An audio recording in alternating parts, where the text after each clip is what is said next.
So what does this mean for the West, of course, the dictators in the West who rely on the resources that they were getting from the dictators in the Mideast?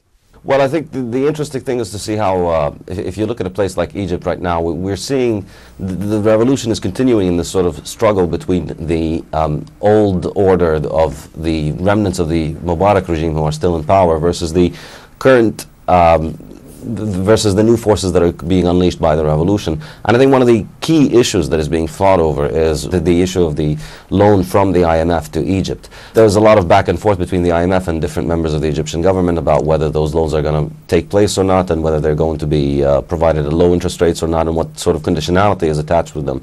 A lot of talk about it, but so far yet the Egyptian government has not officially taken on those loans. What's happening is that the rating of the Egyptian government is being downgraded by rating agencies, and the borrowing costs of the Egyptian government are getting very high. So people now are expecting a fiscal or possibly a monetary crisis in Egypt, which is, obviously going to be a very bad thing. The unfortunate thing is that this is being used as a justification for rushing through the IMF loan and for getting into even more debt, rather than people looking at it logically and saying, this road of spending and borrowing has brought us to the brink of disaster, and we should just quit this idea of continuing to think that we could borrow from outside in order to build our country. It has not worked for 30 years almost in which Mubarak has been in power. It has only served to enrich Mubarak and his cronies, and it has not brought development to the country. All that it has done is increase the indebtedness of the country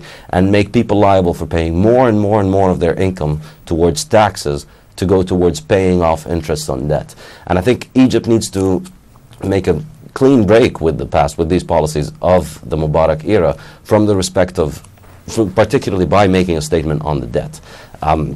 I think the foreign debt should be basically repudiated, and Mubarak should be made liable for it. And with domestic debt, they need to reach a sort of agreement with the domestic creditors that saves the banking system and prevents it from a collapse by recapitalizing the banks in case they have a problem with liquidity because of the treasuries. And then after that, they must have a balanced budget. There is no alternative to fiscal responsibility. As you look at Europe and what is happening in Europe or in the US or in Arab countries, there really is no alternative for, as an individual or as a country, there's no alternative to being fiscally responsible.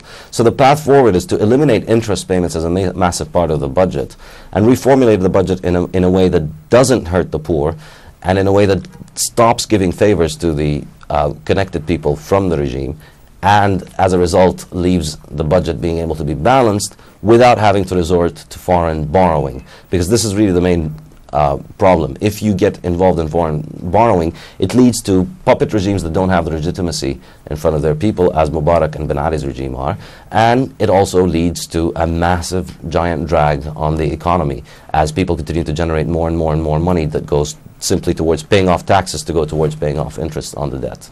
Right, Mubarak is gone, but now it's time to overthrow the real dictator, that being, of course, the IMF. Now, we've had the Arab Spring, and then we've had the Occupy Wall Street movement. Now a new movement is taking shape around the world.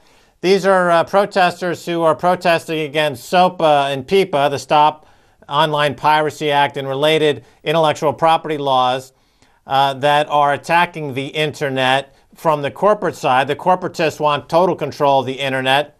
And is that a fair statement? Is this a case of the corporatists who are attacking the innovators, the entrepreneurs, and the free marketeers? Do you see this playing out as an extension, really, of this global insurrection? Absolutely. I think it's what we're seeing with the Internet is very interesting because as markets in the real world continue to be strangled and controlled more and more by the managerial state, by governments all over the world, the Internet is really the place where the free market has gone, because in the Internet, you can click anywhere you want, and you can decide to use any website you want, and people have the freedom of choice.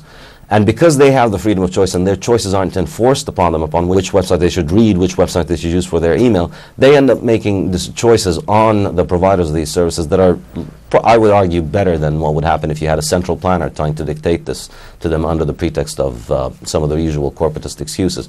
So because the Internet is a wonderful place where you can exchange all this information very freely, it leads to good information marketplace as well as a good example of a proper marketplace. What we're seeing with SOPA and PIPA is just a very strong attempt to try and bring in the power of the state from the real world onto the internet. And so now the failure and success of websites will not depend on whether people want to click on them and people want to view them, but the failure will depend on what some particular bureaucrat decides in some position of authority in the government. So this, of course, it would be very dangerous, from the perspective of freedom of information, because what it does is it leaves the knowledge and the information that is available for members of society to be decided by particular people who get to know everything and then decide what you should be able to know. The optimistic thing about it is that the internet is just, it's a very resilient thing, and it's really hard to clamp down on international connectivity. And you know, it was very encouraging what happened with SIPA and SOPA, with PIPA and SOPA, in terms of actually alerting a lot of people to the reality of the problems with the intellectual property paradigm. The problem is much deeper than just these two acts, which are probably going to die in Congress now.